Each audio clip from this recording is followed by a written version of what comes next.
guys, it's me, Bunny Rabbit Lives, and I will be chatting with y'all for 30 minutes and then reading to y'all again. Hopefully this time it will stay at 30 minutes. Alright, I'm setting up the chat. I was charging this before I got on, but I didn't get to charge it to 100%, so let's see what goes on.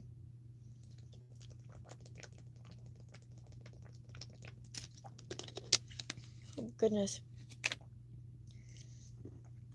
I know, guys, I said I wasn't gonna get any more games and any more books, but today I just couldn't help myself, you know what I mean? I went out, I got to see my mom, which I hadn't seen for a while.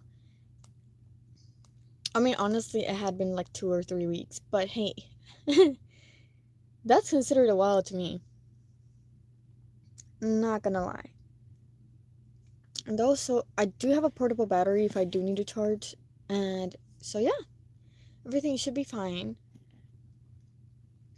Alright. So, I don't know if y'all know, but apparently there was a Tamagotchi puzzle. So I was like, I need that. So I bought it. I don't know. My bad. My bad. Okay. I said, I love Tamagotchi. I'm gonna get that. Y'all remember when Snapple was made out of glass bottles? I do too. And now they're not. Now they're made of plastic. So that's crazy.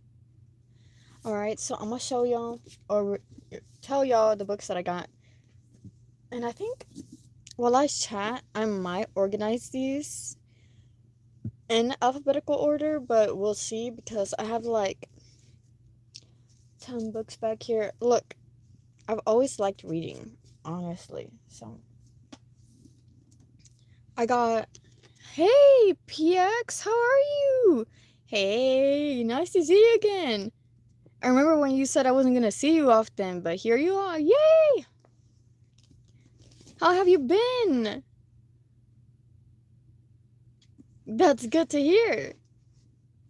I'm doing great too. Actually, I have a lot of nice, funny stories and nice, heartwarming stories from work. Although my job is very like hot because it's outside in the sun, you know.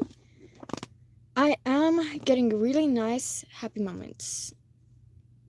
Oh, I think I have some lurkers, which I'm okay with. I have trained myself to be able to like, talk. Just to talk. I'm just out here spouting. I bought a new book that I might read. Okay, so I have like a lot of books that I could read for y'all. I know I said I wasn't gonna hi. Yes, please subscribe, guys. Ghosted, how are you? Oh, please no spamming. Please. But yes. Y'all listen to them. But also, guys, I bought 3 new books. This one's called How to Survive Camping, The Lady in Chains. And I found it very interesting because it's about monsters, right? So it's about a book. The schedule today is going to be me talking for 30 minutes and then reading to y'all the next 3 chapters in the book that I've got, which is going to be Don't Let the Forest In, the one that you were here for yesterday. Not yesterday. That was Sunday, I think, right? Thank you for liking. Yay! But yes, I do have a few more chapters to read in this book. And once I finish that book, Don't Let the Forest In for you, I will make a just chatting stream for us to be able to, get to know each other better and, just have a nice chill time. But, this one right here that I was telling you, How to Survive Camping, The Lady in Chains, is about this girl who's a forest ranger. And she helps this forest, which has both people passing through as well as monsters, good and evil. And then she meets this new monster which she has never seen before, and the monster is killing both people and monsters. So now she has to like try to deal with that, and it hates her apparently. And she tries to stop it because it's upsetting the balance of her forest that she's a ranger for. The only English book I've read is Can't Hurt Me by David Goggins. Actually, you know what? I've not heard of that. Let me screenshot that and I will look it up.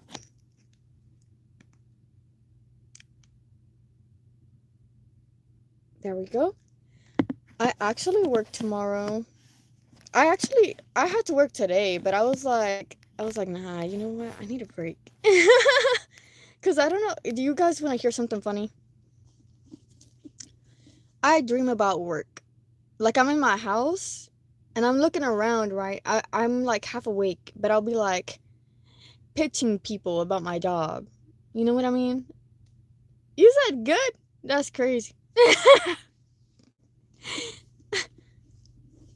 I don't know. I don't think that's too good because like I'm also like twisting and turning while I sleep, you know? And apparently I move like a professional fighter, you know what I mean? So I'm like, oh god, it's time for a break. Ah.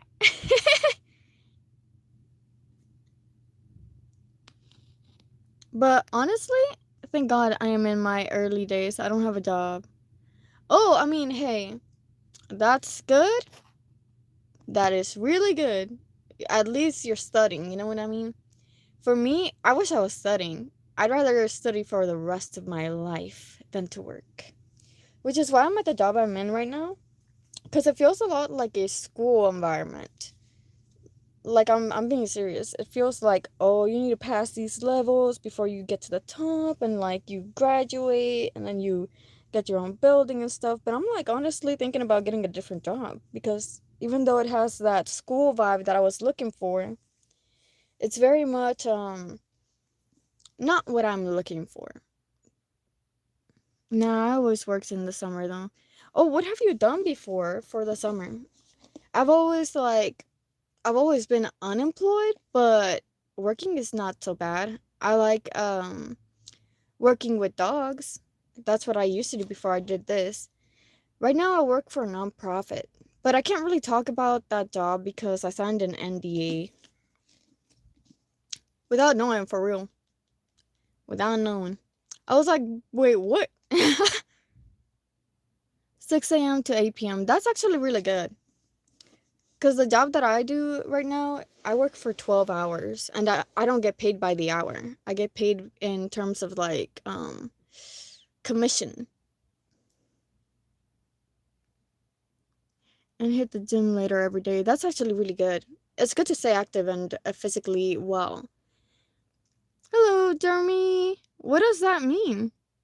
WSP? WASP? Is that it? Look, look, look. Don't judge me. I'm getting there. What's up? Is that what it means? Not much, eh? Oh, that's what that means. Okay, so it means what's up? Not much. Just out here, just ready to help y'all out with some entertainment. Yay! Oh, I forgot to tell you about the other books. So I also have Honeysuckle. That one is about a girl. Okay, so it's a boy, and he has trouble making friends. So he has his mom make him a friend out of flowers. And every season, this flower friend wilts.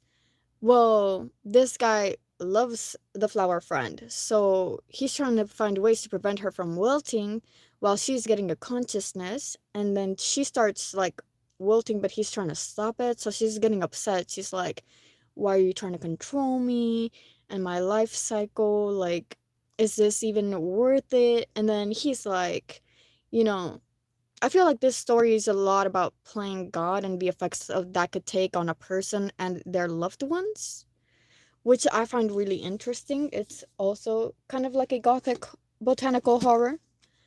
You know what?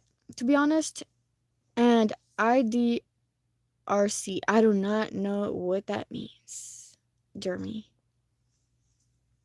I do know what you know what, to be honest, and I I don't know the rest. Oh, you don't really care. That's fine. You don't have to. It'd be like that sometimes. But you know what? And then I have this other book called The Faceless Thing We Adore. This one is about a girl who has like a hard life, right? So she moves out to this seaside place, right? And then she she goes to this culty like place, and then they start praying to something, and then there's a cave behind the city with the tide that it becomes impossible to reach as the tide comes up. And then suddenly there's this like cosmic horror to it because apparently this creature comes out and it starts like, trying to get to know her while she's going through all this in a new place where she already feels loved, but she's now trying to fight to protect what she loves from this thing. Isn't that cool, guys? I feel like I'll like that one too, which is why I got it. Not gonna lie. By the way, one question. You think my profile picture is good? Well, yeah, it's a cat. I love cats. Cats are great. I honestly have a cat myself. His name is Cosmo. I did not pick the name. It was my boyfriend who picked the name. While I was away, too. I was like, bro, how dare you? That's not a good name. But yes. Do you have a cat? What is your cat called? My mom has so many cats, but recently we had to get rid of them because they were too many to take care of. So we called a family friend to go find them a house. hmm I had a deaf cat. Oh, wow. What were they like? What was their name? Because mine, I really want a dog, honestly, not gonna lie. A male deaf cat. White male deaf cat. You know, white cats are actually super rare. Did you know that? It's because when cats have babies, they have them, right? But the more they let out the baby, the less pigment the baby has. So you could end up having a, hi, you fake person, how are you? Hello. Hi. Bert and Arabic. Oh, wow. Bert. The one in my PFP is Lucy, and I got 4 more. Oh, are they nice? By the way, I am a real person. Eh? How do I know you're not a robot, huh?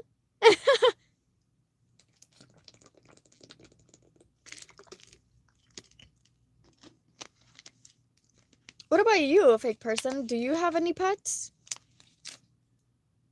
I used to have a Tamagotchi, right? But my Tamagotchis, I can't take care of them no more because I work too much. I work 12 hours almost every day from Monday to Saturday. I got a orange cat named Garfield. Hey, I had one like that too. But it's a sad story how mine got lost. Because when I was a kid, um, we had a family friend, right? And our cat followed us to school because he loved us. And then we asked her to stop for him. And she didn't stop. And then when I saw him, he was like surrounded by kids. So, but she didn't stop and we never saw him again. So maybe he went to a nice home with one of those kids. I used to have two, a black long hair and a calico. Calico cats are very sassy. Y'all have y'all ever had like a nice calico? I have a calico who started out sassy and she became nice. Well, she's not mine no more. She's my mom's. Cause I used to live with my mom. I used to live with my mom, so they were mine too, but now they're not. They're actually my sisters. They didn't want them, so they gave them to my mom. A calico is a four-colored cat.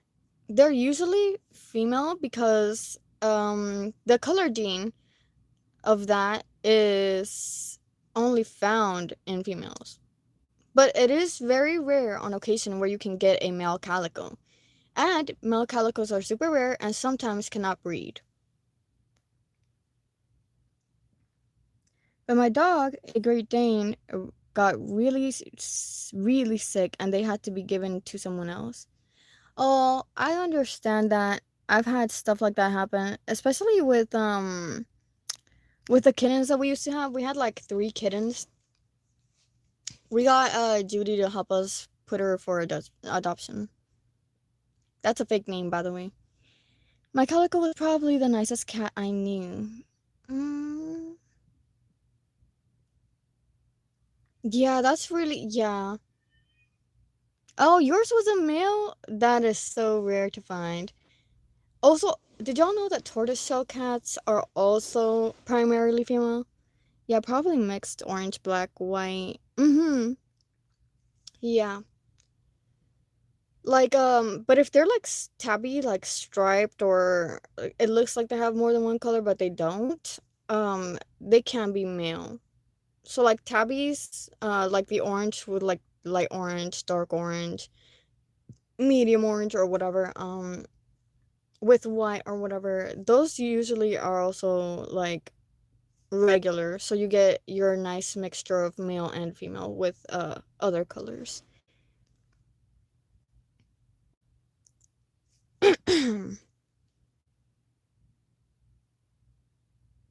What about the black-haired one, a fake person? Were they female? Calicos are mostly female. It's because of that color gene. I think it's the I forgot what it was. Wait a minute.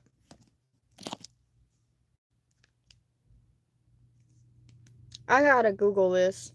What is the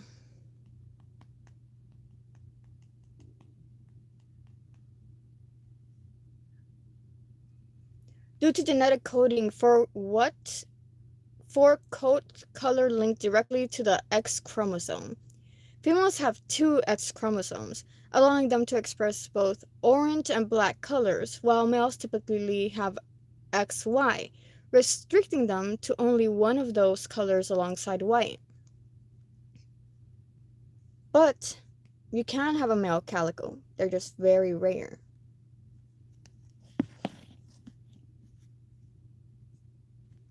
Yeah, yeah, and the X chromosomes.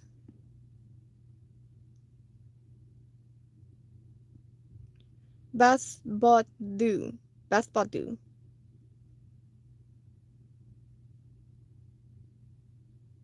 What does Bath Badu mean?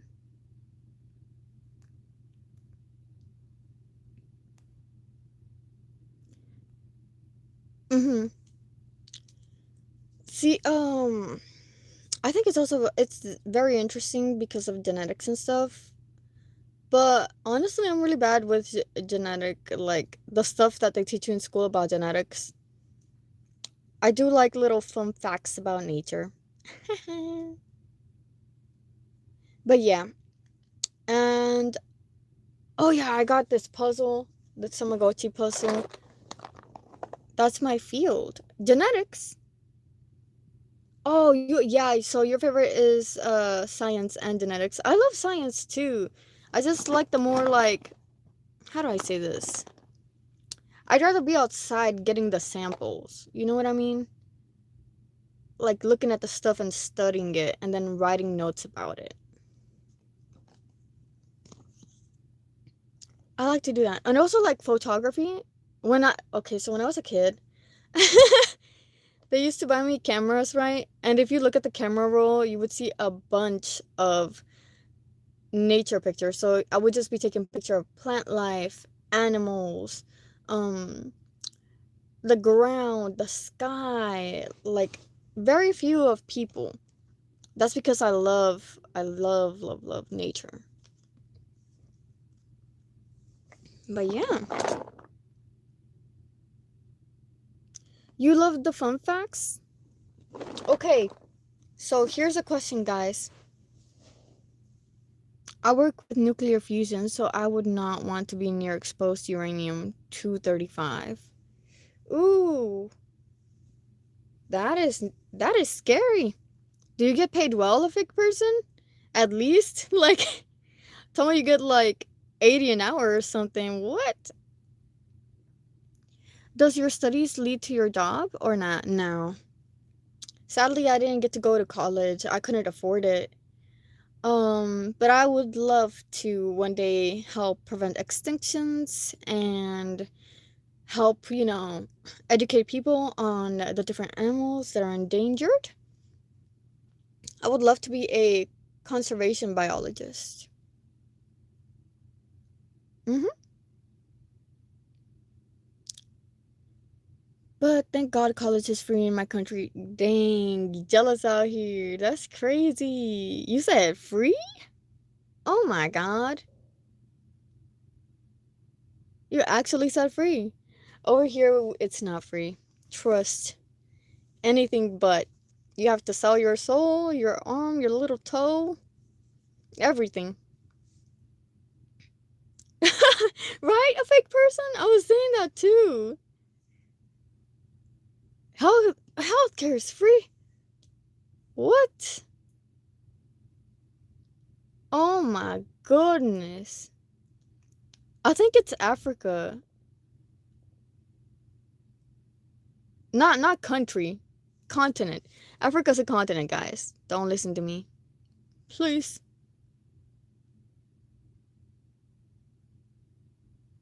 They rob your money.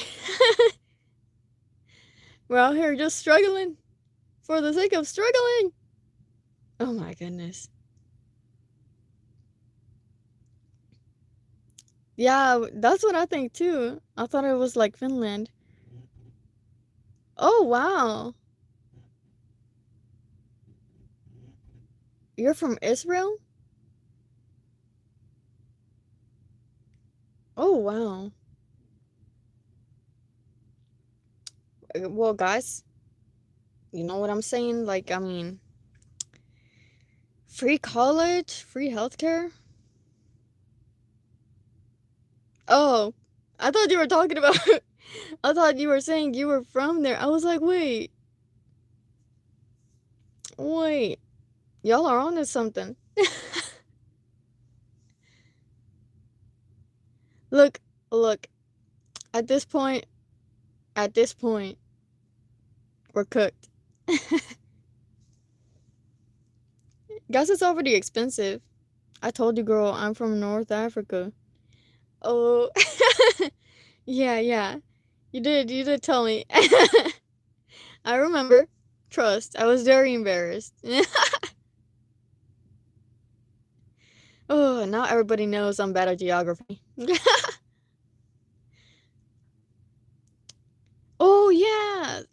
Okay, so I don't know if y'all know, but at my job, I have to like ask people to help kids. And then, so what happened was, that awkward laugh.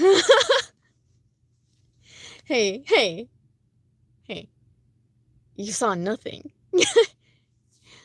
You saw nothing. All right? But yeah. um so I had to stop people, right? And this girl felt bad for me for being in the sun and she bought me Chipotle for the first time ever. I had never tried Chipotle in my life. I tried it that one time. It was pretty good. It's just really expensive, but she paid for me, so I was really happy.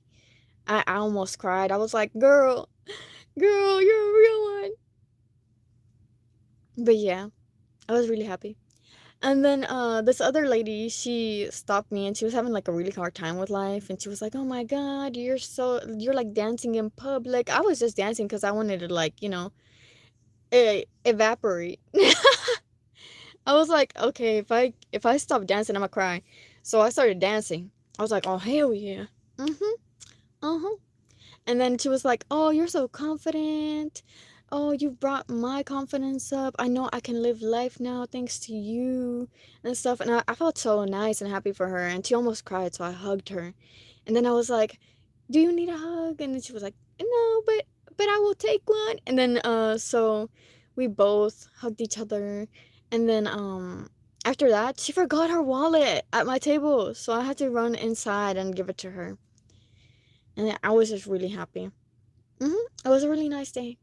Oh, there were some kids that were being mean to me the day before, and then that day they were actually kind of nice and they left me alone after they saw all that.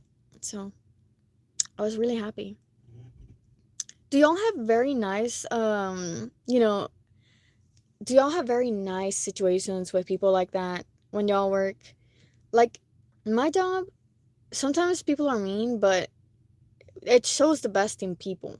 Like, it brings out the best in them at different times, you know? Because there was also this guy, and he stopped me, and he was like, "Hey, how's your day going?" Because he had seen me earlier that morning, and it was really hot and windy. Like, my whole tent flew away. You know what I'm saying? That's how bad it was. And, like, the tent broke and everything.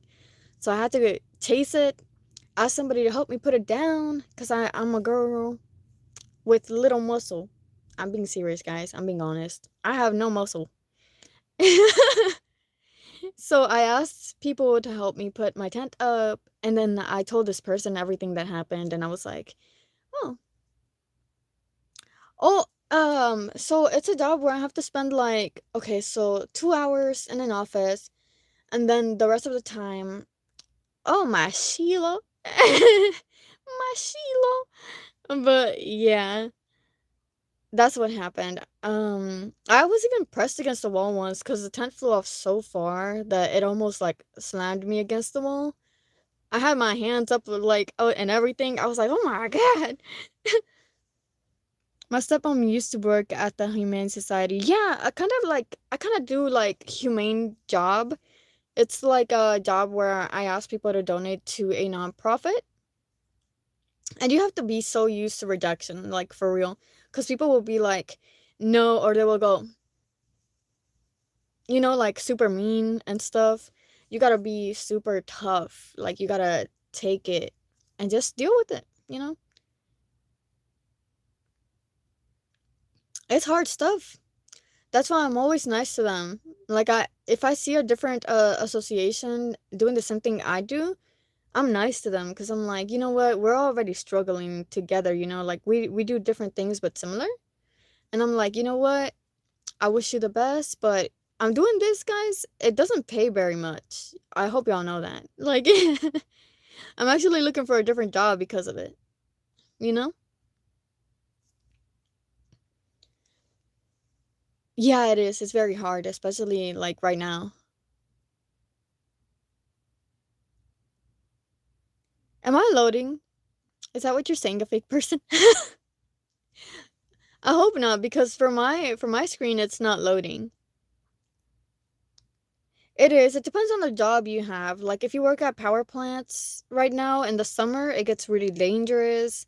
Especially I have a permanent like burn on my chest from going out to my job without sunscreen. Like it's very very dangerous. Like you got to take care of yourself, guys.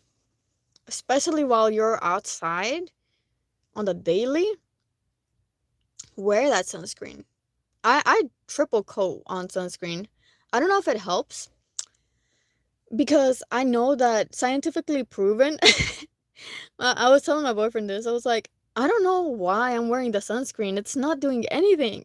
Like I'm still coming home burnt. And he said, "Oh, it's just because like it's scientifically proven that sunscreen can only stop 30% of the sun's rays because UV rays are radiation, guys. Did y'all know that? They are. And so it only stops 30% of them. You know what I'm saying? So he says every time you see a sunscreen with 50 or 70, it's a lie. It's just a higher number to get you to pay more. And I was like, what the hell?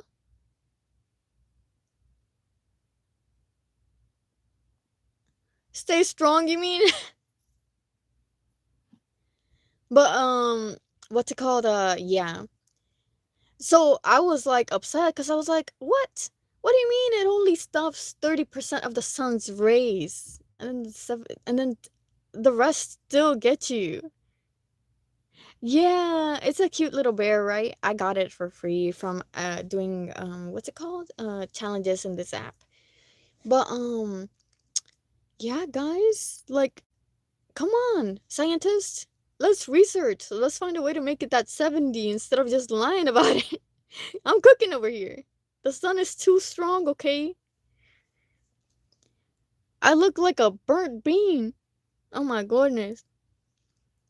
I have a huge gash looking scar on my knee from a hot exhaust, and I used burn cream and it did nothing. Right? Okay, so did you use aloe vera? The green stuff? Because the green stuff only helps to like diminish the burn, like the hurt. I hear that it's more effective to buy the whole plant, the aloe vera plant. You cut it, you take the sap, and you put it in the freezer, and then you apply it to your burn. And I hear that helps a lot. It's more effective than even like the little green container with the aloe vera in it. Yeah, I would for real. I would rather talk to y'all all day than go to work. For real. Like I'll do a full 24-hour stream with y'all.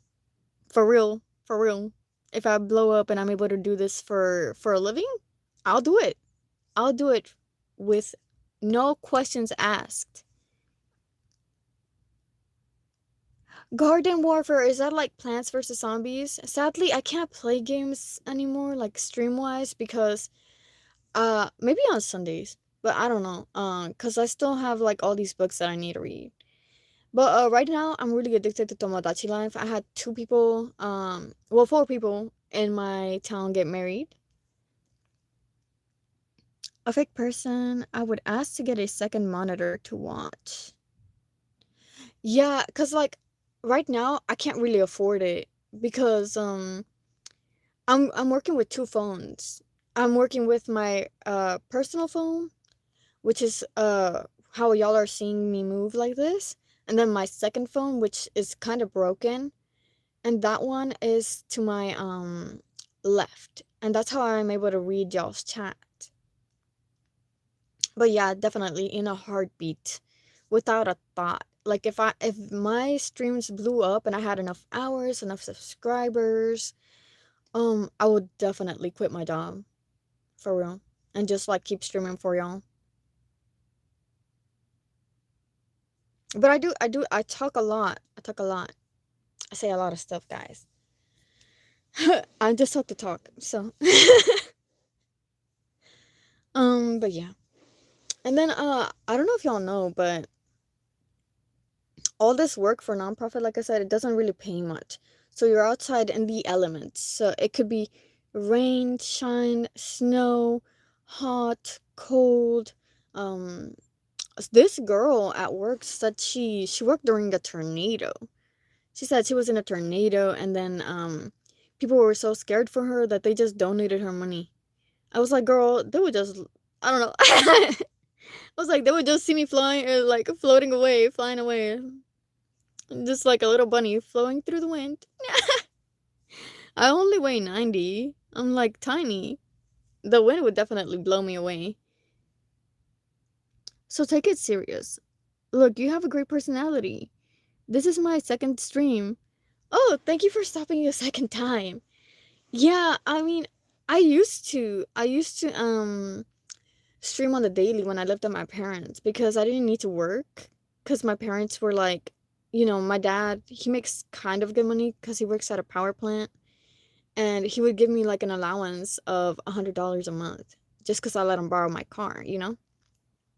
And that's how I was able to stream for y'all games as well as make videos for y'all. Like I know I still have to make that 400 subscriber video, guys. It's just that I work so much now. Like I literally work 12 hours a day from Monday to Saturday. I only get one day off. So I'm like, either I spend it making that video or I go see my mom, have new experiences, or I go see my friends, have new experiences that I can chat about. Even like how do I say this? Like a lot, you know? And videos. Oh. Yeah, you know what I'm talking about, right? A fake person? That like my dad, he's cooked from the sun, but he has like and he not only that, but he has a lot of skin burns because if you don't wear your uniform, which is a long sleeve uniform, right? Because you have to protect your body, right? Sometimes he'll pull his sleeves up and then he'll accidentally hit the metal building, right? And it'll burn him. So I'm like, you know what? Especially with global warming and everything, like I'm kind of worried because it's already really hot. And like with the long sleeve stuff and like how hot those things get, like you know what I'm saying? So all that hard work, labor, like blue collar work, very dangerous, especially in the summer. Especially here in Yeehaw, you know what I'm saying?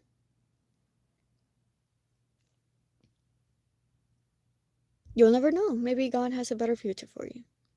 I hope so.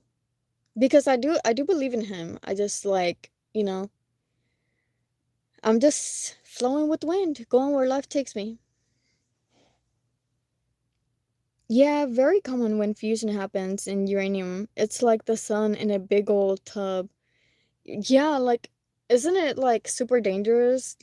I'm kind of glad that you're safe, a fake person, because I mean, I literally would not be okay.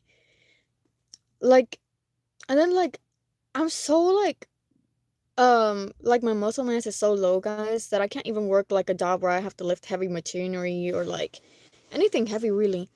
I had trouble picking up that tent from work. I had to get help from two different people, like one to set it up, one to take it down. You know what I'm saying? It's extremely controlled. Well, I'm really glad to hear that because back in the day it wasn't really, and that's how we got that horror story from Oichi, I think was the guy's name, last name, in Japan.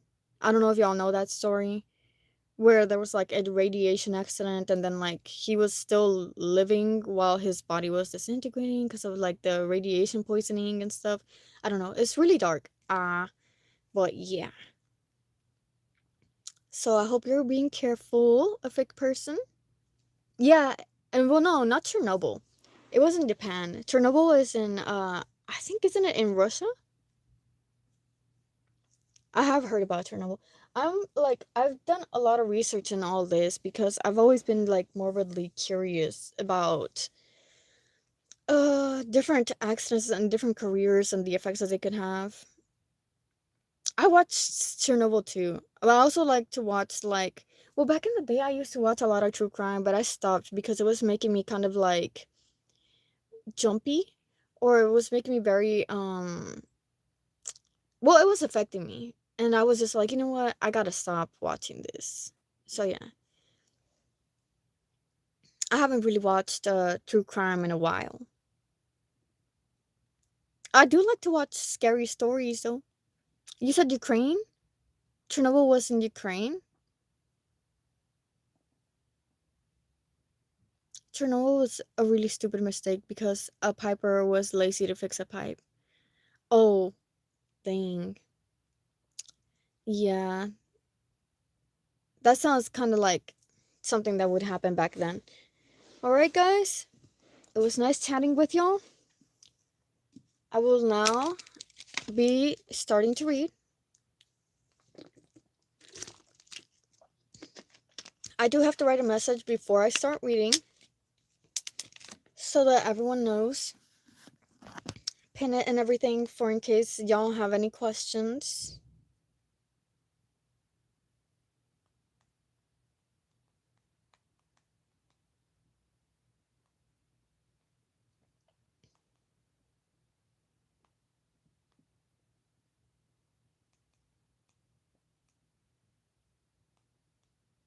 What do you mean? What do you mean that fast?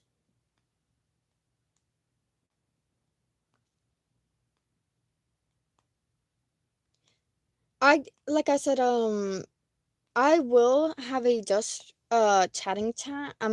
just chatting a live stream, it will just be after I finish this book, which is pretty much almost done.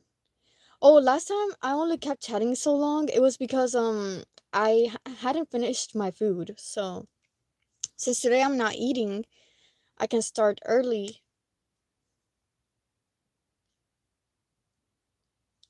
That's all right. I hope you enjoy what I read.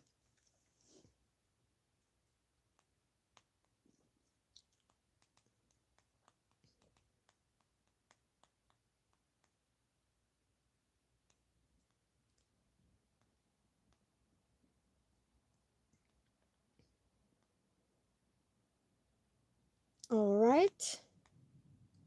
Yeah, last time I was what's it called? I was chatting for so long because I was eating. So yeah. Okay, feel free that your stream. All right. Also, I have a next book recommendation. Oh, sure. Feel free to type it in the chat and I'll look it up.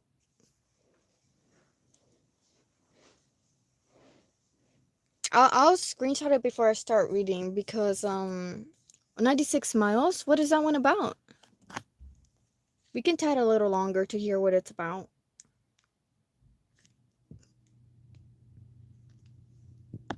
It's because also like my other phone that I used to read the chat, I didn't charge it to 100% and it's already at 62.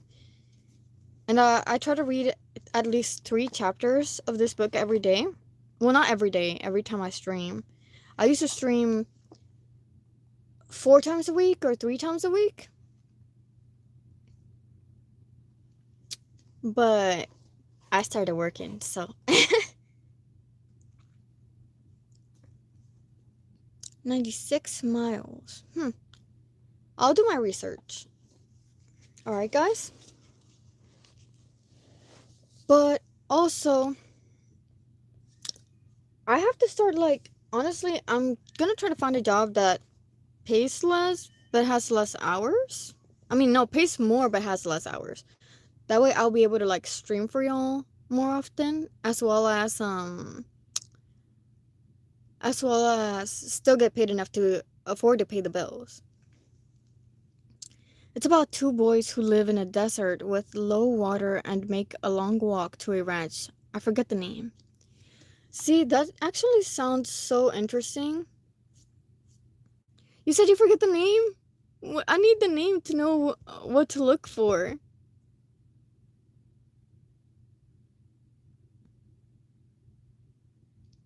Alright, guys. Before I start reading, I do have to warn y'all that from this moment on... Oh, the name of the ranch. Okay, so the book is called 96 Miles. Okay. I will have to warn y'all. From this point forward, y'all have to be 18 and up or ask your parents for permission if y'all can watch this live stream. Because this book is for young adults. There's themes and contents that are meant for older audiences. So, I will warn y'all. There is a trigger warning for abuse, monsters, gore, blood, eating disorders, and same-sex interactions. Okay? If any of y'all have any issues with that, now's the time to head out. Thank God I'm not living in the USA. I mean, yeah. I mean, I kind of wish I would find a place to move into as well. But yeah, guys, I will be starting to read now. In 5, 4, 3, 2, and 1. Chapter 19. An uncanny hush had fallen over Wickwood Academy. Students crowded in the foyer, the mood sober and tentative. Rumors growing like weeds down throats as they swapped stories about what they'd seen. First period had been cancelled and everyone was meant to file into the assembly hall after breakfast for announcements. But it was impossible not to notice which hallways had been blocked off or how there was a barricade in front of the faculty stairs. It was said there had been police here last night. A body bag had been packed into an ambulance and whisked away. Andrew chewed his lip and looked for Dove among the students trickling into the auditorium.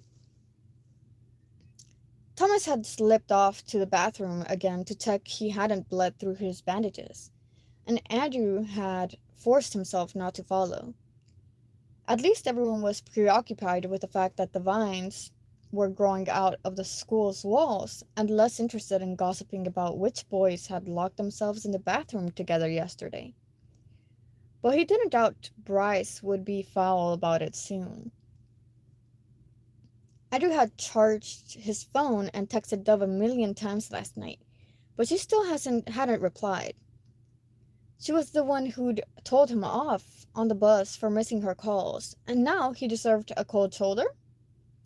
He hadn't done anything. Moths ate holes in his mind, and their wings beat a frantic migraine behind his eyes. It was all he could do not to stand up straight and keep his face blank and guiltless. He finally saw her standing at the farthest end of the foyer and hurried over. She still wore her summer uniform of a short-sleeved blouse and perfectly straight tie. No stockings or even a blazer. Not usual for someone who always worshipped cozy things like cardigans and hot chocolate. But maybe she was preoccupied with the unsettling chaos. "Hey." Andrew slid beside her and blinked as she leaned away. "Are you mad at me? Why is everything always about you?" The frosted steel in her voice said yes, in fact, she was mad at him. Annoyance ticked in his jaw, but he swallowed it back. "I'm not the one ignoring you. I look for you all the time, and you always disappear. You don't study with us. Study for you? And you don't hang out with us. I have my own homework, believe it or not. Or eat with us in the dining hall." Dove shot him a sideways glance sharper than a scalpel. "As if you eat." He forced himself to take slow breaths. "They bickered sometimes, but not like this." "What do you want me to say?" His jaw clenched. "I know you fought with Thomas, but he's my roommate. I can't pick you over him. Stop. Stop making me. And stop being like this." "Being like what? Being honest?" "One of us has to be." Andrew turned on her sharply. "Okay, what is your problem with me?" She sniffed and looked away. "Dove, stop it." His voice rose, all animal panic. "I don't understand. We didn't have a fight? I don't know what I've done. I don't even know what you and Thomas fought about." "You do, if you really thought about it." Her eyes shone, amber and glossy. "You should have chosen me." "What?" Andrew had lost all control of this conversation. "I'm not." He hated how uneven he sounded. "Choosing anyone. He's your best friend too. He's both of ours." Dove's mouth twisted, jealousy maybe, or frustration that he missed her point. But he had no idea what she wanted him to say, unless it was, "I'll give up Thomas for you." He couldn't say that. He let numbness steal his heartbeat instead. The foyer was almost empty as everyone found seats in the auditorium, and the urge to see if Thomas had already gone in ate at him. But he wanted Dove to come too. He wanted, no, needed, the three of them to be okay. "I have to go." Dove gave him one last look, steady and scathing, before she stalked off. She didn't look back. He checked No one was looking before wiping at his stinging eyes. Get a grip, Perrault. They were siblings. They fought. They'd get over it. He busied himself with his phone so he wouldn't look pathetic trailing directly behind his sister. But holding it made the world spin in 6 circles beneath him. All he could think of was Clemens dangling the phone in front of him with that condescending smirk. How the battery should be ruined. How none of this made sense. It was password protected, but he hadn't checked his apps yet for tampering. When he opened his photo gallery, his stomach bottomed out. All his old photos had been deleted. Instead, the reel had been crammed with black shots. Hundreds of them. He scrolled down the endless black squares, dread leaving malignant fingerprints down his throat. None of this was possible. Only Thomas and Dove knew his password, and they wouldn't do this. Cold air touched the back of his neck then, an autumn chill laced with the thick scent of the forest, moss and decaying leaves and rot. Andrew brightened one of the photos and stared at the grainy, murky shot. It was him. He had his back to the camera, flashlight clutched to his chest. Ferns bunched around his legs and the trees rose ominously behind him. He brightened the next photo, then the next, him again, his head tilted back to see the stars through the trees, his white throat exposed, like an invitation to monsters. In the next one, he stood slender and smudged, while behind him loomed a big shape, enough to blot out the stars. Teeth gleamed, antlers curved from his skull. A monster grew behind Andrew, and he had no idea. He squeezed his eyes shut and swallowed back the bile. Who had taken these photos? Who watched him? Thomas was right there, half in the frame, and more than one photo showed them curved toward each other, or standing with limbs entwined. If Dove saw these pictures, she'd tell herself a sour story. Maybe this was why she was furious at him. What if she'd taken the photos? Okay, no. He had to gouge that idea from his mind. She'd never do this. If she saw monsters, she would have run for help. Unless she couldn't see the monsters and had only seen them together. Their intimacy clear. No wonder she was furious at him. He deleted everything and stuffed the phone in his pocket before hurrying to find a seat in the auditorium with Thomas. All he had to do was sit still and listen to the principal calmly lie about how, tragically, a wall had collapsed and resulted in the death of a beloved teacher, Christopher Clemens. There were counselors available for anyone who needed to talk. A freak accident. But the walls would be fixed by tomorrow, and no one was in danger. Andrew tried to catch Thomas's eye, but he sat hunched, chewing his thumbnail. Maybe he could put on a brave face when he fought monsters, but afterward he was always like this. A panicked ruin, barely keeping himself together. He needed someone to hold him up, and hadn't Andrew been doing just that? He was the only person in the world who understood. They had to stay together. They should never be apart. That night, their dorm felt bare without any of Thomas's art watching them get ready for bed. With classes a disjointed mess due to half the school being blocked off and swarming with maintenance workers, their teachers assigned a criminal amount of extra reading to be done in the library or in their dorms. Andrew and Thomas chose the safety of their room, wanting a locked door between them and the prying eyes, the whispers, the settling realization that they had let monsters attack the school and somehow gotten away with it. Although, as Andrew sat on the floor surrounded by textbooks and cupping a hand over his hot, throbbing ear, Clement's screams echoing in the back of his head. He didn't feel like he got away with much at all. Thomas struggled into his pajama shirt, toothbrush hanging from his mouth. Back in a sec. He wrenched the door open and strode out like he was marching to war. It was fair to feel that way when all the rules had changed. The monsters weren't bound by forests or night or the fence, and they weren't scared of their pathetic little hatchet. Andrew pulled his legs up and pressed his face to his knees, needing to block out the entire world for a second and just breathe. They couldn't keep surviving this.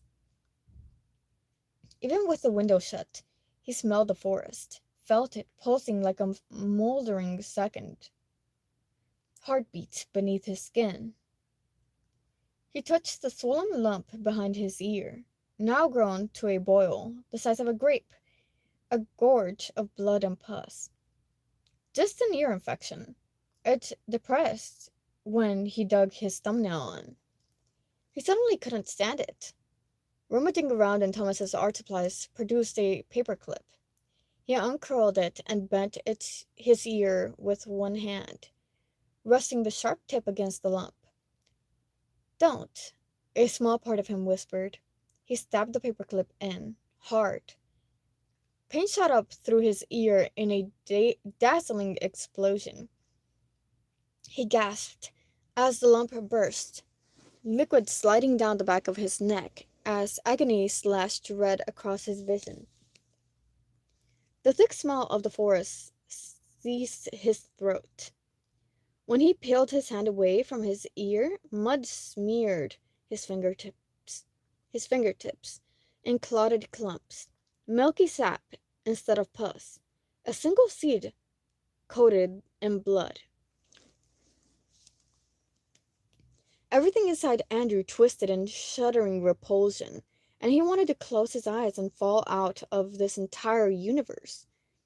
The bedroom door creaked open and Thomas came in with a wet face, midway through muttering something hateful about an annoying freshman when he saw Andrew hunched up and shuddering, his hands as filthy as if he'd dug around in garden soil. Thomas ran over, his eyes gone wide with panic. What the? Wait, why is your ear bleeding? Is that?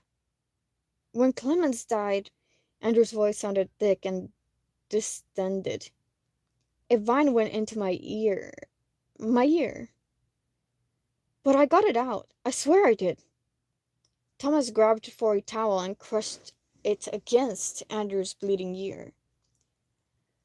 I need this all to stop, Andrew whispered. I know. Shit. I'll fix it. Whatever it takes. We have to give the forest what it wants, he said. More blood for teeth? No. Thomas's mouth made a grim line. It wants a better sacrifice. They ended up sitting on Andrew's bed, trying to come up with a plan. Though every idea felt thin and insubstantial, doomed to fail before they'd even tried it. There had to be an answer, something about the drawings, but both of them were too exhausted and wrung out to reach for it. Andrew pressed his palms hard against his eyes to distract from the sickening pain in his ear. But when he opened them, he realized Thomas had fallen asleep. He still lay in Andrew's bed, his face snuffled into the pillows and his breathing already evening out. A shove didn't wake him. There had been too many bitterly sleepless nights. The obvious answer was to cross the room and sleep in Thomas's bed instead, but everything seemed too far away, required too much effort. So what if Andrew stayed where he was? Friends shared beds all the time, and they didn't have to touch.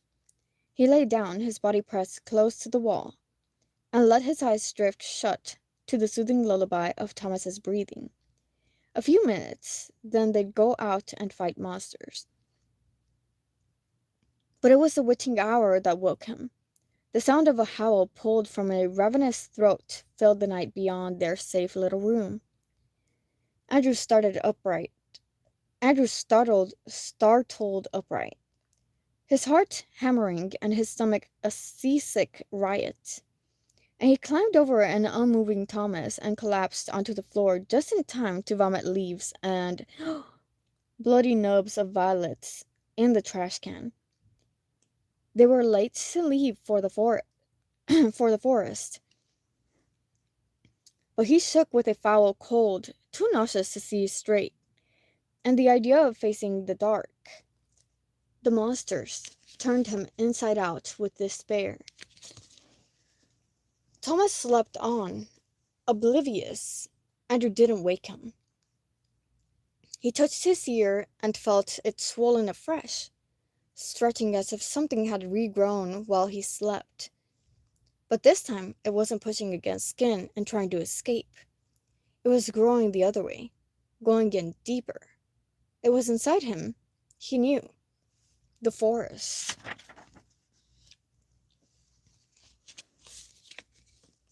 Once there was a boy who slept in an enchanted tower, his back freckled with whip marks from battles lost and monsters who'd won. He wore a crown of cherrywood and firebird bones, gifted to him by his sisters who were trees in the forest. But they had not been able to protect him, and his capture meant endless years of torture. The boy whimpered in his sleep, waiting for the whips to return. Instead, a witch climbed through his tower window. She wore a cloak covered in the gold dust of wishes, and she promised to save him for a price. "Take this axe," she said with a coy smile, "and cut down every tree in the forest. Then nothing will ever harm you again." "But the trees are my sisters," he said, his bones already filled with dread. "Why do you care for them?" the witch asked. "They do not love you. They did not come for you. Take the axe." He began to cry, but he took the axe. 20. Soft warmth pressed against Andrew's side. Sleep left him too muzzy to investigate, so he merely let his fingers trail through thick curls before a very faraway part of him understood this was Thomas. They must have rolled into each other during the night. Thomas's head lay burrowed under the blankets, his face against Andrew's ribs. He breathed slow and even, and he smelled of soap and sleep and boy. It was nice. This warmth nested beside Andrew. No expectations that their touch had to turn into anything else. He let his fingers tangle lazily in Thomas's curls and pretended vomiting leaves during the witching hour had been a crumpled dream. He might have fallen asleep again if the pounding of feet outside their door hadn't reminded them it was a school day and they were already late. Thomas sighed, stretching out with a yawn, before he suddenly bolted upright and flung himself from Andrew's bed.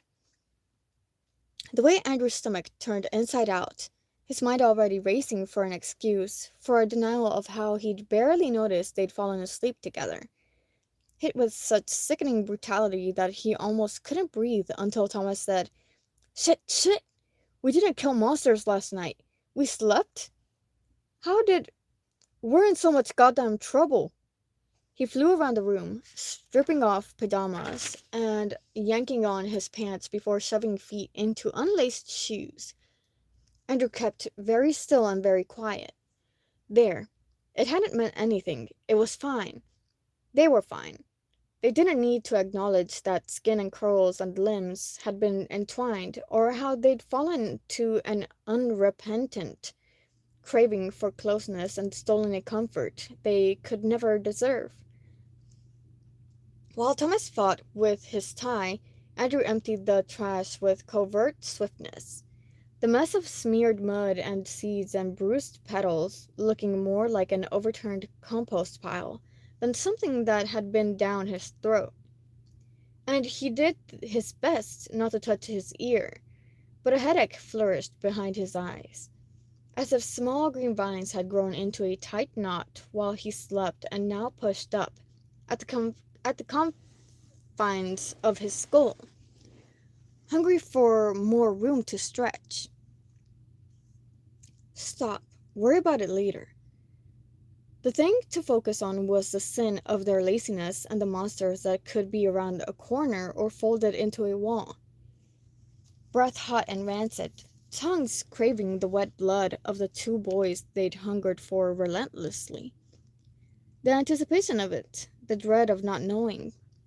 They had both Andrew and Thomas flinching at every shadow, every movement, skittering away from windows and double-checking classrooms before they slunk to their desks.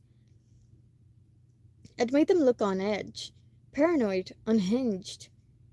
When they had to separate for the classes they didn't share, Andrew to classic literature and Thomas to art, neither of them felt like they'd make it out the other side. Andrew found a swollen line of fungi growing on the underside of his desk. When he brushed up against it, the fungi clung to his pants, feasting on the fibers as he desperately tried to rub them off while Dr. Reel lectured. He could feel dirt inside his shoes, though that was impossible. The splitting headache was the worst part, still growing from his ear up behind his eyes. He had the sudden urge to grab a compass out from the pencil case and shove it into his ear, dig hard and deep, and gouge out every green, growing thing before it slid roots deeper into his brain.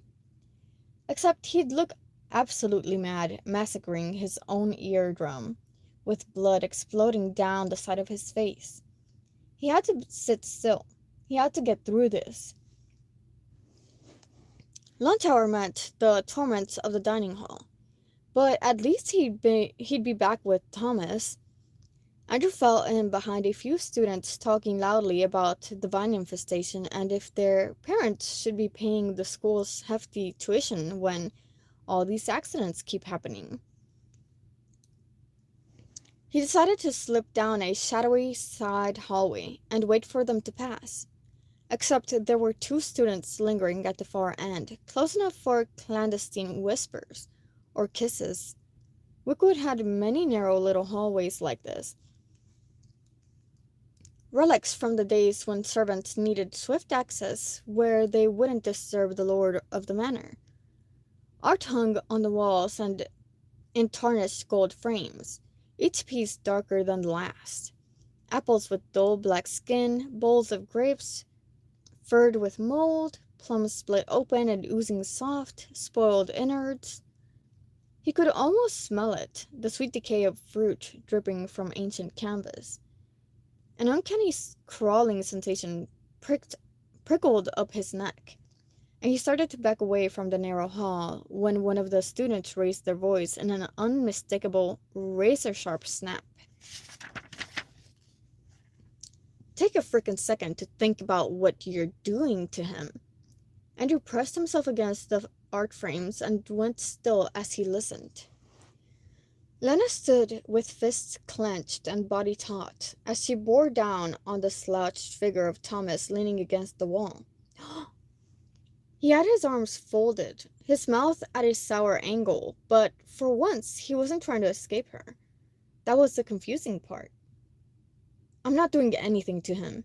Thomas' voice held less of an unusual acid he leveled at Lana, and instead he just sounded annoyed and tired.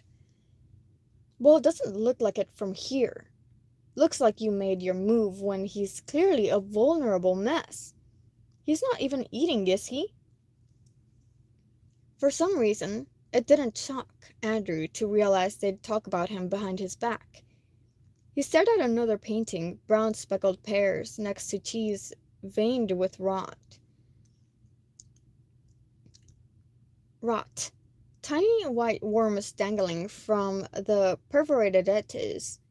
It was unrepentantly gross, but somehow easier to focus on. I'm not. Thomas trailed off and sighed. You don't understand anything. Lena huffed. Dove told me enough. If you hadn't hurt her. This made him shove away from the wall. I didn't hurt Dove. I'd never hurt her. And I'll protect Andrew with my life. Seems like you need to, with all the creepy stuff going on in this school. Guess you don't know anything about that? No, he snapped. Sorry, I don't know. I don't control the goddamn building and can't stop it falling apart for your majesty's convenience. There was a tense silence, a terse silence, both of them with dagger expressions and tight jaws. The school, Lana said stiff and low, isn't the only thing falling apart. Don't use him as a distraction from your nasty little inner monsters. Andrew slipped quietly away, his breath held, and he hoped they didn't hear his footfalls on the carpet. He wanted to have never heard any of that, and he wanted to not think about what it meant. He hid out next to the bathrooms until he saw Lana storm out of the narrow hallway, each step a staccato beat of righteous fury. A minute passed, then two, and when Thomas still hadn't emerged, Andrew backtracked and wound his way between the walls of putrefied paintings until he found Thomas sitting cross-legged under a glint frame of a fruit bowl infested with beetles and spider eggs. He could almost taste the corruption under his tongue, the mold like a carpet of poison. Surely Wickwood hadn't hung paintings like this on purpose. But he wasn't sure if he was imagining their corruption or if this was an effect of what had escaped the forest last night. A monster shaped like decay was crawling into the very bones of the school. Hey, he kicked Thomas' shoe lightly. Thomas stayed where he was, glowering at the floor. Without any windows, the dusty light tarnished his hair to the color of old blood. If getting rid of my artwork doesn't stop them, he said, the next step is obvious. I'm the creator. I'm the problem. A panicky feeling took hold of Andrew's lungs, and he already didn't want to hear the rest. Maybe that is the answer. You are the artist. You drew them to life, so can't you, I don't know, draw their deaths? Thomas looked pained. And while I'm doing that, you're swinging the axe? I'm meant to fight the battles, not you. It doesn't matter? Andrew said softly. I have to protect you. Thomas scrunched up his brow and scrubbed tiredly at his face.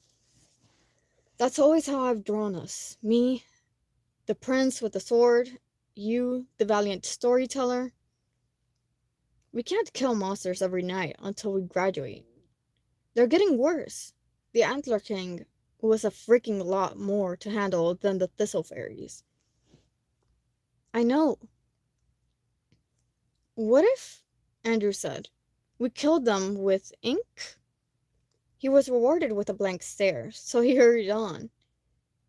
I mean, it makes sense, right? Control your art, and then you control the monsters. Maybe I can't control them. You have to try. I need you to try. Thomas finally pushed to his feet with a barely concealed wince, a hand going to his side where the wolf monsters had bitten. He took a step closer to Andrew, then another, only light filling the aching space between them. I won't let my monsters hurt you. His hand reached out, tentative at first, and then he took hold of Andrew's wickwood sweater and twisted his fingers into the soft fabric so hard Andrew felt the shape of Thomas's finger bones. against his heartbeat. If I lose control, you'd stop me, right? If I'm the true monster, you'd fight me. You're not the monster. But all Andrew could think was if he could crack open Thomas's ribs right then and fit his whole self inside him, he would. But if I am, Thomas' teeth clenched. You have to swear you'd stop me. I can't, Andrew whispered. Yes, you can. Thomas' eyes were on him then, wretched and dark and mossy. Prove to me that you can. Hit me. Andrew stared. I need to know you can do it. Thomas let go and took a step back. That you can defend yourself from me. They stood at arm's length apart, both breathing too fast as if they'd run 1,000 miles and still not outpaced the dark. Between them, the world crumpled into a cavernous black void. No, Andrew said. Thomas shoved him. Andrew's shoulders hit the wall, and air burst from his lungs with a gasp. Hit me. Thomas' eyes blazed. Or I swear I will fucking leave you in case that's the only way to save you. I will leave you and never, never come back. Ow, Andrew hit him. His fists met flesh with a thick and terrible sound, and he felt the moment blood slid across his knuckles like a crimson teeth to the woods. His second punch made Thomas stumble backward, hand to his mouth as his fingers came away red. Everything felt vicious and electric between them. Sweat ran down the back of Andrew's neck and raw. Red heat ravaged his eyes. He wanted to kiss Thomas. He wanted to press their bloody mouths together with a hunger he thought would kill him. He hadn't needed to hit Thomas twice, but he had. Thomas wiped his mouth. Okay. He sounded calmer. Okay, good. This is all they were, at the end of it all. Boys with stomachs empty and concave, waiting to be filled by liquid and forests and rot. 21. It wasn't possible he'd gotten away with it. He kept waiting for Thomas to bring it up, or a teacher to pull him into a dark room where a detective would step out of the shadows, handcuffs ready, the accusation written cold in their eyes, murderer. Andrew couldn't stop thinking about it as he slipped into one of the halls dedicated to independent study, textbooks crowded in his arms and a sweater on under his blazer because he was cold, always cold. His hair was swept back in a deep honey wave, and he looked a shy and lovely boy, not one to sacrifice a teacher. Take Clemens as a teeth. Take him, take him, take him. He had to stop thinking about it. He should think, instead of Thomas' scabbed over lip, how he kept worrying it how he kept worrying it in class until it split afresh and lined his chin with a perfect paint stroke of vermilion. Yesterday's violence felt like a fever dream, but a bruise ghosted Andrew's knuckles in the soft shape of Thomas's mouth. He should stop thinking about Thomas's mouth. Finding a free table in the study hall proved harder than he anticipated, especially since most of the seniors had clustered in groups of 2 or 3, their books and laptops taking over whole tables. Tall mahogany bookshelves divided the room, desks and students sequestered between them, and with the dark wallpaper and ornate carved cornices and bronze chandeliers, the whole room felt oppressive and airless. But he couldn't keep hovering, awkward and alone, while he waited for Thomas to be released from art class, not to mention how much work he had to catch up on. He was failing classes. They both were. Sleepless nights full of monsters weren't conducive to Wickwood's rigorous academic schedule, apparently. Hiding in a corner was about to be his best plan when he rounded a shelf and pulled up short. Dove stood at the end, dust motes dancing above her head in the light like a crown of feathers as her long, elegant fingers trailed over book spines. The pain of their last conversation, their fight, came back, with the brutal swiftness of a knife sliding into his lungs. He wanted to go to her. He wanted to walk away. She looked up as if she could sense him hovering, anxious and jittery, and the dismissive way she turned away to continue searching for a book made heat flare in his chest. He hurried over, trying to balance his armful of slipping textbooks and still look stern, in control. But when he opened his mouth to speak, she got in first. "Do you hear what they're saying about Thomas?" Andrew blinked. No. No? Who's saying what? Dove gave a dismissive snort, as if, of course, he couldn't be relied on to know what was happening around him. That he killed his parents? She pulled out a book, inspected it, then slid it back into the shelf. "And Clemens? It's all over the school." A wave of nausea turned over Andrew's stomach, the pain in his ear suddenly spiking as if the vine had sprouted a fresh tendril to warm deeper into the soft tissue behind his eyes. He pressed a thumb to his temple. "Maybe you could talk to Thomas," but he trailed off, ashamed of the feeble attempt.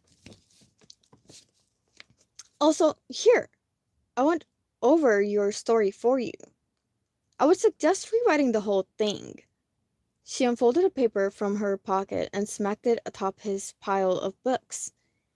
He flinched in surprise and then frowned as he glanced over the page soaked in red strikes and circle spelling errors. It was unmistakably torn from his notebook. But more than that, he recognized the story. The woodcutter who'd stolen an enchanted tree to burn for his fire and had then been encircled by the rest of the walking forest to be punished for his sins. But he'd wedged this page in the window for Thomas to find. How could Dove... he started, but Dove cut him off. "I can't just keep correcting your work again and again," she said, "especially when you make the same mistakes. Use a dictionary or, your brain."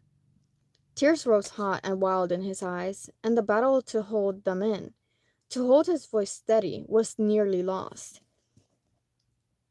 She was never like this with him, abrupt and court, going heavy with a red pen like always used purple. She always used purple, and she never corrected his stories. These were part of him, sacred and personal and quiet. And to strike out whole lines with a little penned-in comment of cliché and melodramatic felt like the cruelest blow she could deliver. With an abrupt jerk, he twisted away from her and strode off between the shelves. Dove had the gall to look annoyed, her arms folding and her mouth pursed in a tense line. "You're seriously leaving me again?" she said. "Are you about to cry?"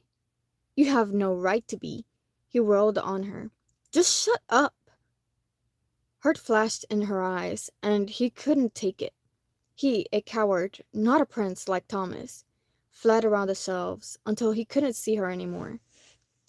He must have yelled a lot louder than he meant to, because several students looked up as he rushed past their tables, their expressions ranging from annoyed to bewildered.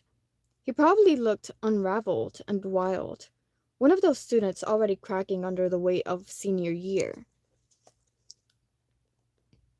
He was saved when he caught sight of a table at the far end of the hall, shoved tight in a corner and ruled by the vehement presence of Lana Lang, stabbing a laptop while Chloe sat next to her underlining notes with pastel highlighters. Perfect. If Dove followed, she wouldn't continue to fight in front of a junior she barely knew. Though she was acting so erratic and vindictive, maybe she would. Maybe she wanted him to cry where people could see and snicker and roll their eyes at his uncontrollable emotions. Punishment for a crime he still didn't know he'd committed. He dumped his books on the table and dropped into a chair across from Chloe before remembering he hadn't asked if they wanted him there. If he was taking someone else's seat. Chloe looked up in surprise, her highlighter dashing an unintentional line across her page, while Lena paused her argument with the laptop to eye Andrew suspiciously. He busied himself arranging his books and then quickly swiped his sleeve over his eyes. "Are you okay?" Lena said, cautious. "Yup." He snatched for his biology notepad, flipped to a random page and stared at it. "I'm just waiting on Thomas. Then I'll go." What else would he say? My sister was mean to me. Sure. And sound like a whining baby. "You can stay." Lana exchanged a quick glance with Chloe, who shrugged. "It's just that someone yelled 2 seconds ago and it sounded like you." He decided not to answer and then wondered if that made him seem more guilty. Also, Lana dragged out the word as she slowly shut her laptop. Did Thomas get into a fight? Because his face is totally busted. I hadn't noticed anyone else looking like a lowlife brawler, but I can't imagine he took a punch without swinging back. Andrew's bruised knuckles tightened into a fist under the table.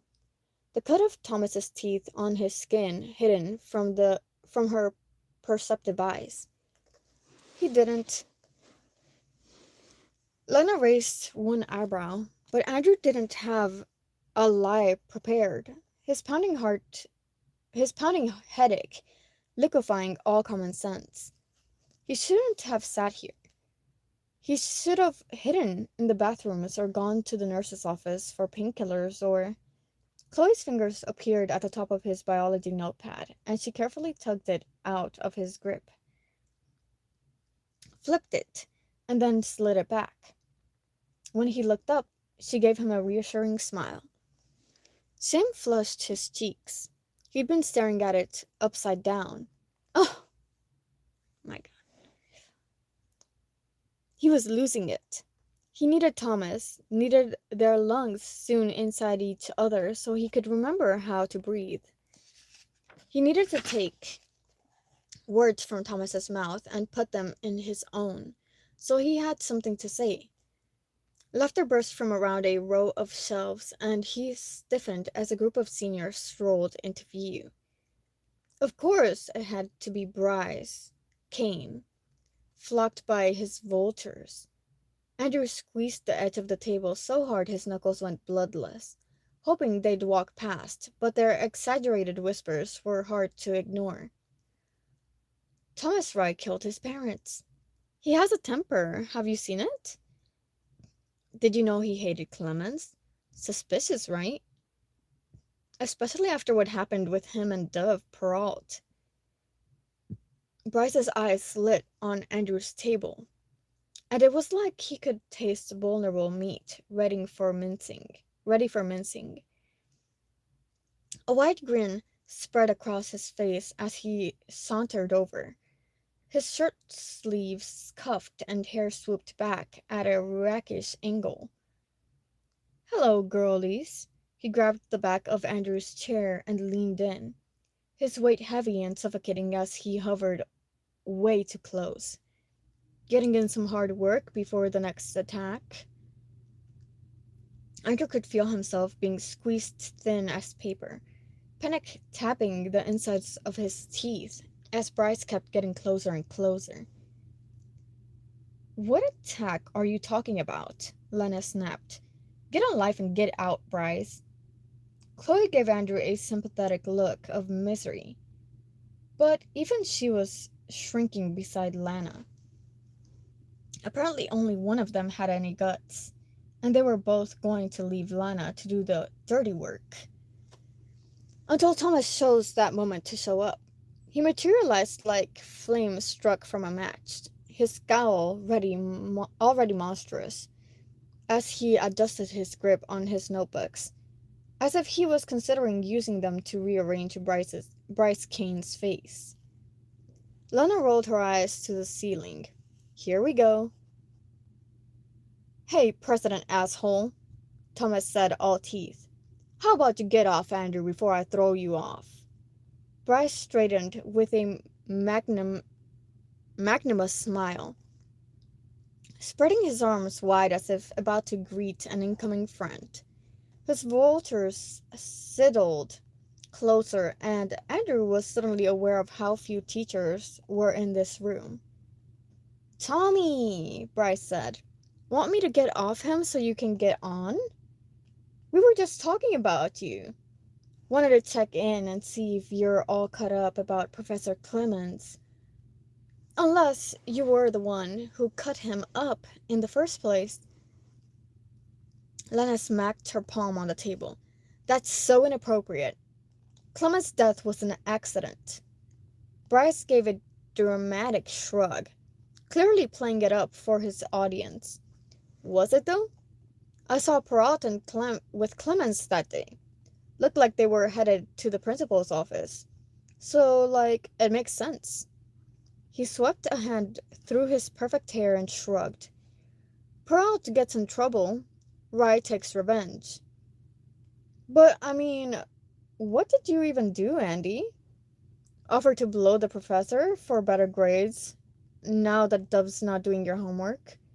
Poor Rye was getting jealous about being left out.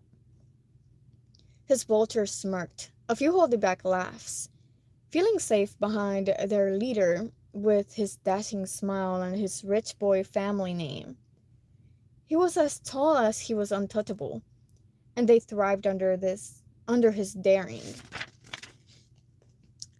You know what? Thomas's face burned. Shut the fuck up. Bryce whistled. There's that temper. Keep it up, Rye.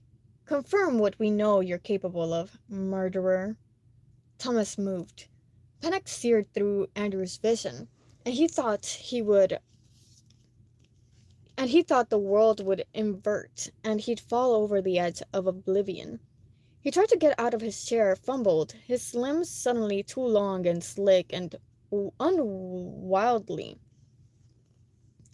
as he grappled against gravity. Chloe made a small noise of distress, but it was Lana who rose like a phoenix lit in bold flame. She must have started moving before Thomas did, and she grabbed the back of his shirt and dug her heels in, holding on like she'd just wrapped her fists around a hurricane. This is for Dove, she muttered. You're not getting your ass expelled for fighting on my watch. It gave Andrew time to stumble out of his chair and slide between Thomas and Bryce. Kind of surprised with this threesome, Bryce waggled his eyebrows. But I guess if Lang only does girls and Andy's pretty much one. Lena's fury rolled over her face in a tidal wave. It's incredible how you think being a bigot is still trendy, or that no one will report your asinine comments. Because I will. There's zero tolerance for bullying in this school. Bryce smirked. Zero tolerance for murder, too. Thomas tried to lunge, but Lana grunted as she held on while Andrew put both hands on his shoulders and pedaled him backward. That's your comeback? Lana's serrated smile could have flayed skin. No defense for how you're obsessed with talking about the supposed sex life of minors? Aren't you already 18, Bryce? It's looking a bit predatory now. His smile dropped, An ugly purple flushed over his face and he moved toward her. Slender me again, Ling. And Chloe popped out of her chair, voice artificially cheerful. Oh, I think Miss Vivian is coming over. The threat of anyone with authority seeing the ugly side of the school's golden boy had Bryce rearranging his simmering rage into a sneering smile. He swept past, pausing only to pat Thomas on the head, each stump harder than the last. Then he took off with his vultures in tow. Andrew's bones felt like dust, his lungs full of feathers, and he was sure Lena had done the true work of holding Thomas back. He was a wisp of cloud barely gripping a comet. With the coast clear and no teacher appearing, Lena released Thomas' shirt and he stumbled forward, only to be caught by Andrew. Lena gave Thomas a scathing once-over. You need to cool it. A muscle flexed in Thomas's jaw. If he touches Andrew again, I'm killing him. Or maybe don't talk like that, Chloe said, small and timid. After everything, Thomas didn't even... Wait, I have to read that again in the right voice. I have to. Or maybe don't talk like that, Chloe said in a small and timid voice. After everything, Thomas didn't even spare her a glance. I hate this school. I hate all of them. Everyone pretends to be so perfect and clever, so bursting with potential. And all they do is layer money over their shit. This school grows foul, poisonous spores and calls them roses. Andrew plucked at Thomas's sleeve. It's okay. It barely made it out of his mouth, the words breathless, too thin to offer comfort. But Lena watched Thomas with something almost curious behind her glower. I mean, you're not wrong. Who hit you, by the way? Andrew shoved his hands in his pockets, but her eyes tracked his quick movement and he wished he'd done nothing.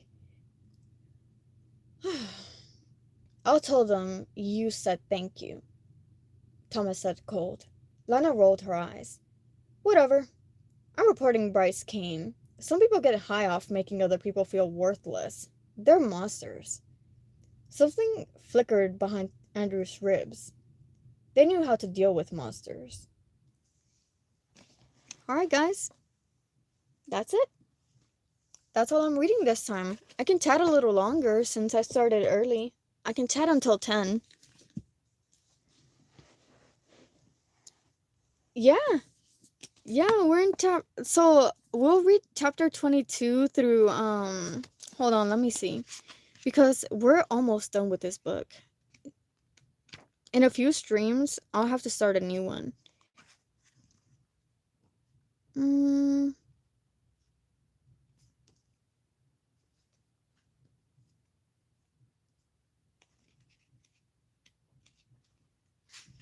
Okay, so next time I stream, which will probably be Sunday, I will read up to chapter from 22 to 24. Let me see what I missed, guys, because I was reading.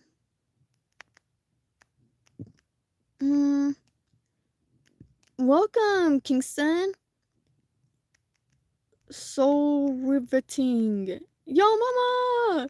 Hey, yo! Yeah, I do remember you, Kingston.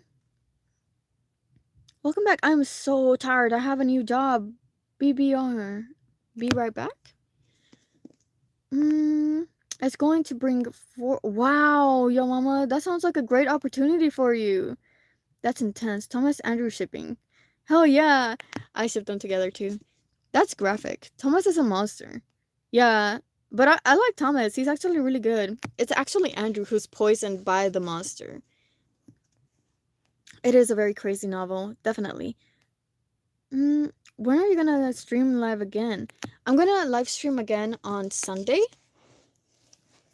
Read the light novel of ReZero, please. I once I'm able to buy it, I'll do it. I'll probably after I read like 5 more books, I'll be able to buy at least like 2 of ReZero. Let's go, yo mama. Welcome back. It does sound like you have a really big opportunity. I'm happy for you. I'm looking for a new job. I don't think I'm built to ask people for donations to help the kids. You know what I'm saying? Also, it's affecting me. Like I'm not sleeping well, guys. I'm like twitching and you know, waking up and thinking I'm at work. And then my boyfriend will be like, "Hey, hey, look around you. You're you're in the house. You're in a room. You're not talking to people outside." And I'm like, "Leave me alone. I'm trying to get a donation." Like it's pretty bad, guys. I'm trying. I'm out here trying. Okay? Working hard. Ooh. But yeah, so I'm looking for a new job. But honestly, guys, this book is almost done. We're doing so great. I love this book. Honestly, I'm gonna post a. I think I posted the picture of the book on my thumbnail. If y'all want to read it, y'all could definitely look into it and get it that way. Because I put the cover on my thumbnails. But this writer is so good. This author. I kind of want to read the rest of her books. I think she has like 4 more left. You could literally open a stream and ask for a donation. Why doing it under the sun? That's what I'm saying. But you know why? Apparently, where I think it's called like direct advertising or something like that. Direct something.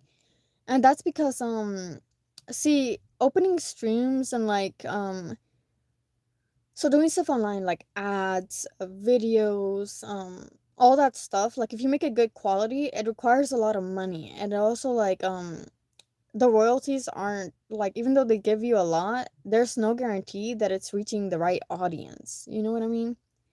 Well, if you're directly doing what we do, you end up spreading more information the right way than doing it that way.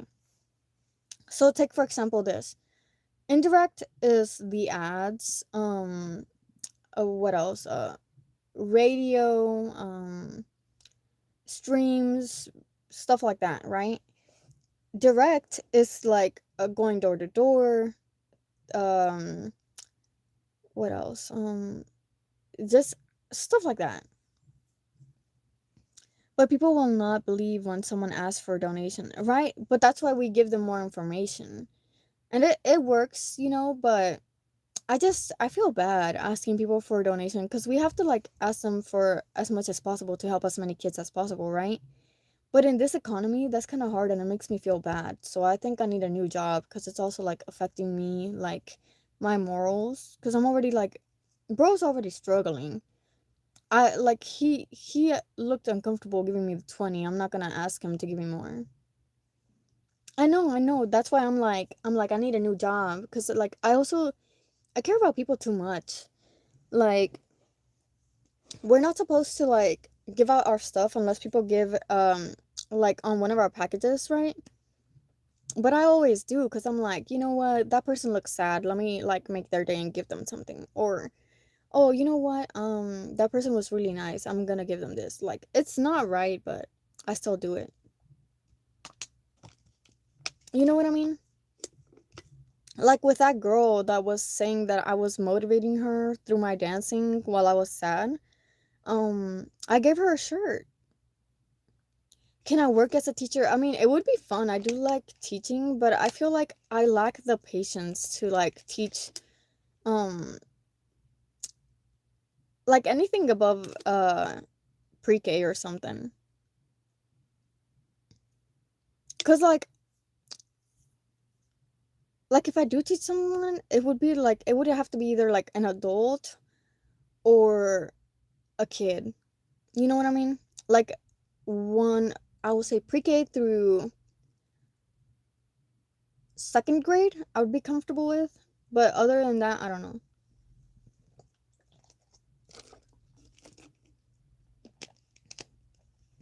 And then like adults, because you know, with kids I'm like more grace, because I'm like, oh, they're just like, they're learning, they don't know any better.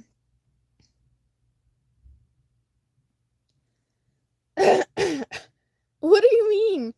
She's high functioning. She's like, okay, so there's different what's it called?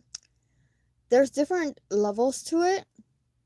You could either be on the spectrum where you can't talk or you can't like move normal or something, or you could be on the spectrum where you look like what people describe as normal. You just don't like the feeling of like scratchy socks or, stuff like that.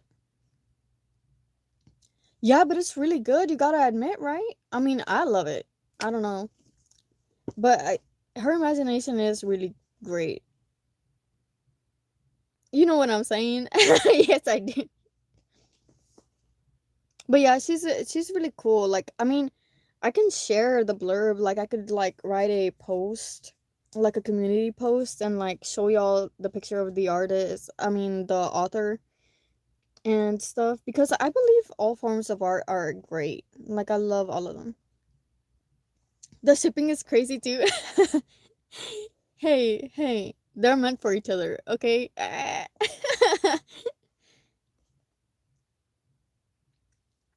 Yeah, they're best friends. You know what I'm saying? They're roommates.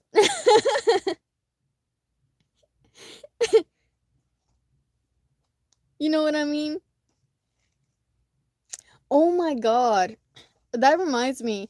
At work, okay, so where I used to work before I worked with dogs, I worked at a different dog place and there was a girl couple, and I was like, cuz I could tell that they were together cuz they made it so obvious the way they were talking, right?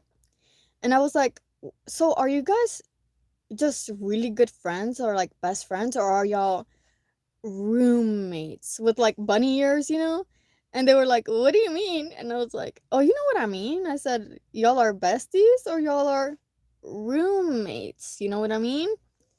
And they were like, "Oh my god." And then they were just like, "Yeah, we're roommates, but keep it a secret because we can't do this at work." You know what I mean? And I was like, "Yeah, don't worry. I support it." I'm like, "Yeah, y'all go off. Y'all live life." I mean, that's all right. We all have different beliefs, you know? My parents are too. I I have friends of all walks of life. I'm like, okay, so I've had friends that are with that and without it, or about it or not about it. I don't really like judge. Mhm. In work, it was like two girls that were, together. I support it. Like it was cute. They were very wholesome. I don't know what they do in their personal time, but I was like, you know what? You know what? Y'all look happy. That's okay. You know what I mean? I am I am personally religious. What? That is so hypocritical, PX. How are you not gonna be okay with two guys, but you're okay with two girls? That's crazy. What the hell? That okay. That come on now, PX. You can't be okay with one, not the other.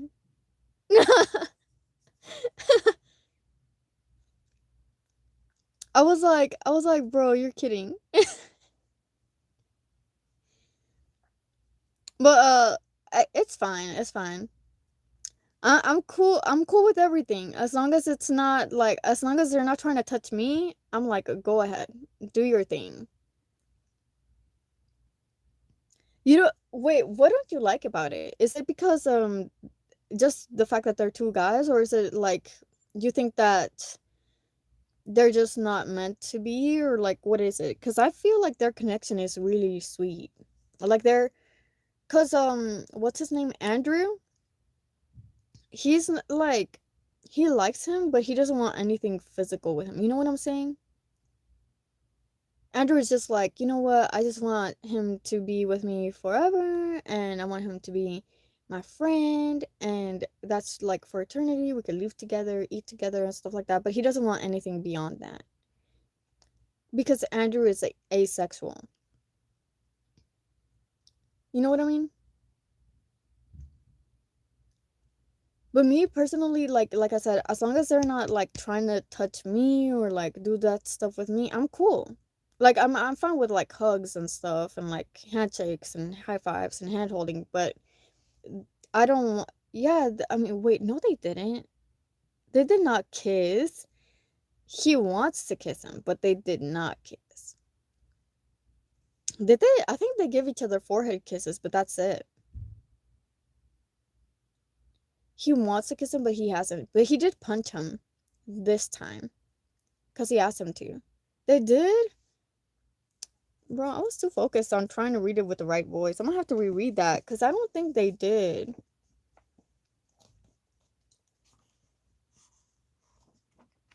Mm,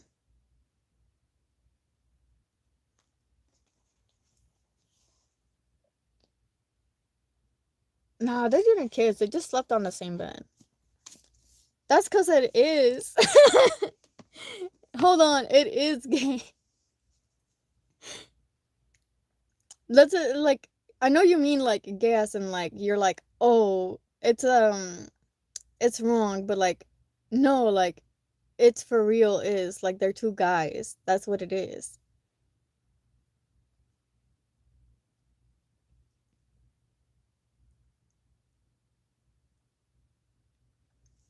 But honestly, like I said, I'm okay with it. I actually like it kind of in a way.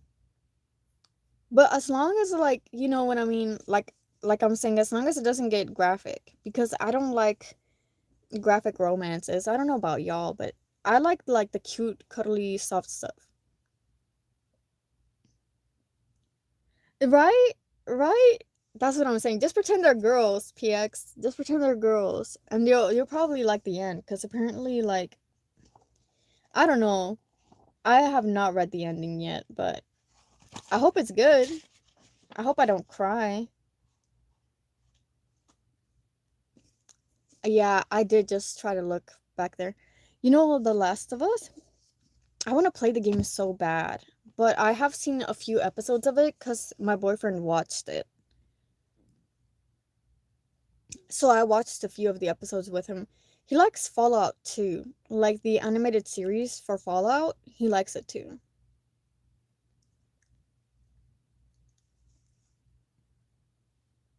I kind of like the music for Fallout. It was good at first, but they ruined it with the shipping. What do you mean? What shipping?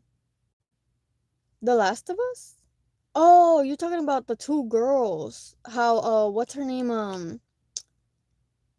Oh yeah, yeah, I know what you mean. What she ended up with who?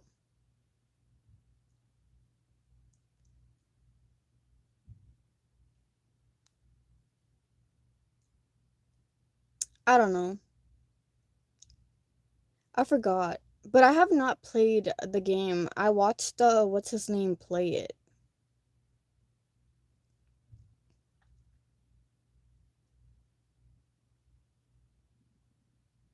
with an unknown side character. Hmm. I don't know. I don't know. But yeah. Like I'm what's it called? So I'm religious, but I'm not like hateful or judging towards other people.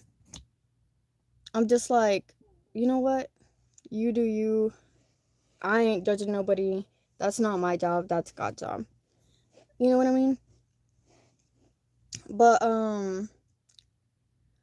what's it called? The side character. Do I watch anime? My boyfriend does, but me personally, I don't. I used to when I was a kid because I was in an anime club and I would go on parades for my school and I would be like really loud and I would dress like a panda and yep, I was in parades. But you know what I have seen? I have seen Tugochara. I have seen is that Attack on Titan? Yeah, I have seen it. I watched up to season. I don't remember what season. I think three. Yeah, it is not. Unless it is like for people of this day and age, it might be a classic. But for me, it's not. A classic for me would be like the old stuff from the 90s, like Dragon Ball Z. What else? Mikasa. Mm, I thought she was cool. She's really strong. But I didn't like how in the movie. See, I didn't even watch the movie because I spoiled myself. I didn't like how in the movie she ended up with her brother. I was like, what?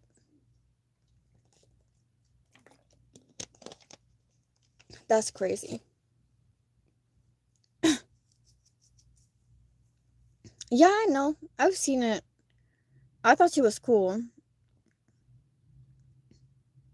What do you mean? Why are you laughing?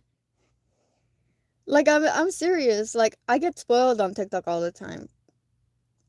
No, I know what happens. I spoil myself all the time because I like spoilers. I don't know, guys. I'm that kind of a crazy person. I like spoilers. Don't hate on me. But it's her stepbrother. It's the same thing. They grew up together. That's crazy. I think it's crazy. I don't know. Look at me crazy or not, whatever. You do? Yeah, but a lot of people don't.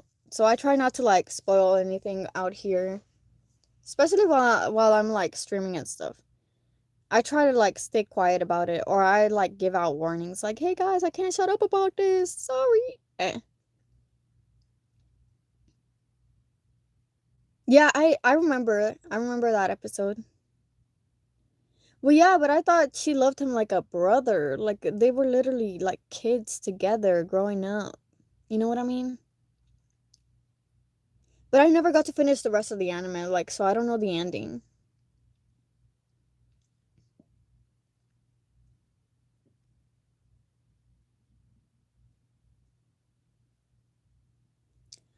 Although it's almost 10 and I do have to go at 10 because I do have to go to work tomorrow. I only called out today because I needed a break. It's crazy. Like I am not sleeping right, guys. I'm telling you.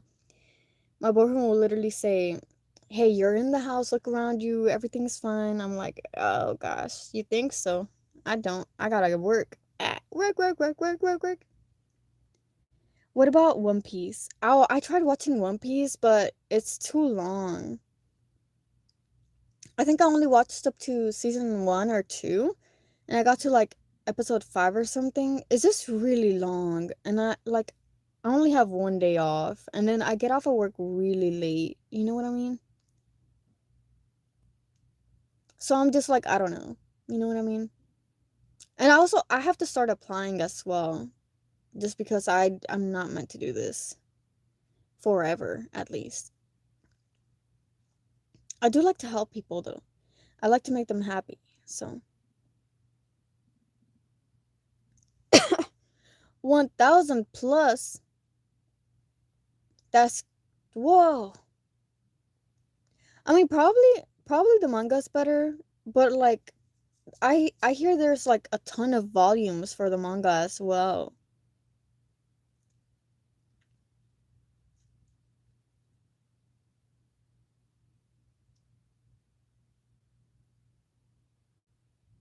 You know what I mean? I used to collect manga, but it got really expensive here. It's like I think it's like $15 here, or like how much? Let me see. I'm gonna say it's like yeah, like 15 to $16 a volume. I'm like, nah, now I have to like really save or like really plan which ones I want. And it's crazy, you know what I mean? I do know that no. I finished watching it and everything.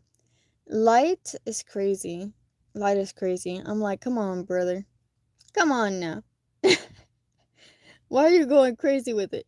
And then like he had a god complex and everything. And he was so mean to what's her name again? Uh was it Lisa? Wait, what was her name again? the blonde girl, I did cry on the last episode. That girl did not deserve that. That girl was like, she loved that guy. Anyways, it's already 10. I wish I could talk longer, guys, but that would mean I would have to start stream earlier. Um yeah, Mikasa. Yeah. Blonde Mikasa. I was like, bro, that's I knew it was Mikasa. I just didn't want to like say it cuz I was like, wait, didn't we just talk about her though? All right, guys. Thank you so much for watching. Please leave a like, share, comment, and subscribe if you have not already. And if you like what you see. And have a great day or night. And bye. Bye-bye. Thank you for watching.